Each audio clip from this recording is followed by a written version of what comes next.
பலகீனம் எப்படி ஏற்படுது? வயது மூப்பின் காரணமாக பலகீனம் ஏற்படலாம் ஒன்று. அடுத்தால வயது மூப்பின் காரணம் என்னென்னா சரியில்லை, வயது மூப்பு இருந்தால் கூட சர்க்கரை நோய் இருந்து, ப்ரெஷர் இருந்து, கிட்னி சம்மந்தப்பட்ட பாதிப்பு இருந்தால் கூட பலகீனம் ஏற்பட்டுரும் அந்த நோய்களுடைய தொடர்புனால். அடுத்தால உடல் எடை அதிகமாக இருக்கிற விட பலகீனம் ஏற்படலாம், தூக்கமின்மையினால் பலகீனம் ஏற்படலாம், மன அழுத்தத்தினால் பலகீனம் ஏற்படலாம், கவலைகள், சோர்வு, களைப்பு, ஞாபக மறதி, பலகீனம் ஏற்படலாம்.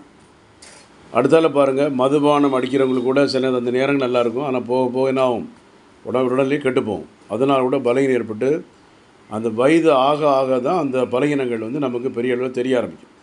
அதற்கு முன்னால் நம்ம பரிசோதனை பண்ணி பார்த்து, இரத்த பரிசோதனை, கிட்னி சம்மந்தப்பட்ட ஸ்கேன் எடுத்து பார்த்து பரிசோதனை பண்ணி முறையான சிகிச்சை ஆனடிசிதா சென்னையில் கோடம்பாக்கத்தில் கொடுத்துட்றாங்க. Doctor G Johnson BSMS 9841059194 9841069194. Thank you.